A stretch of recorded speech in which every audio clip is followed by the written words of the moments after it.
আপু কি নাম আপনার? রজনী একটা সাম্মি। আচ্ছা, আপনার সাথে আমি একটি মজার খেলা খেলবো। সেটি হলো, আপনি যদি 1 মিনিট বাংলায় কথা বলতে পারেন, কোনো ইংলিশ শব্দ উচ্চারণ করা যাবে না, থামাও যাবে না, তাহলে আপনাকে আমি 100 টাকা পুরস্কৃত করব। আপনি কি এই খেলাটা খেলার জন্য প্রস্তুত? তাহলে আমরা শুরু করি। ইনশাল্লাহ। রেডি, 1 2 3।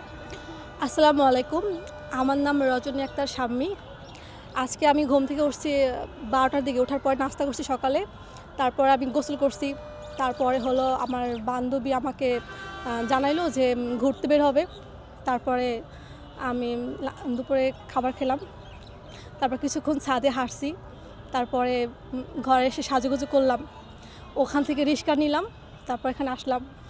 আর হলো আজকে আমরা আসছি স্মৃতিসৌধে। এখানে অনেকক্ষণই ঘুরলাম, গল্প করলাম। আমার বান্ধবীরা আছে এখানে, ওদের সাথে এখানে গল্প শেষ করার পরে তারপরে আবার বাসায় যাব। যার পরে কাপড় চোপড় পাল্টাবো, ফ্রেশ হব।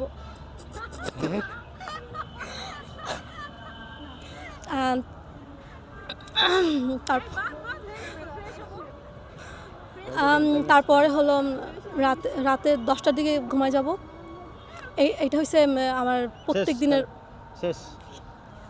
এই যে খেলাটা খেললেন, কিন্তু আপনি এখন পর্যন্ত কোনো ইংলিশ শব্দ উচ্চারণ করেন নাই, ঠিক আছে? কিন্তু আপনি তো থেমে গেছেন 2-3 বার। আসলে কমফোর্টেবল না তো, কারণ আমি তো রেগুলার না ক্যামেরার সামনে, এভাবে কথা তো কখনো বলি না, এর জন্য। গেমটা জিততে পারলেন না, তো কেমন লাগতেছে আমার সাথে এই খেলাটা খেলে? ইনশাল্লাহ ভালো লাগতেছে। ভালো লাগতেছে। আচ্ছা, ওকে, ধন্যবাদ আপনাকে।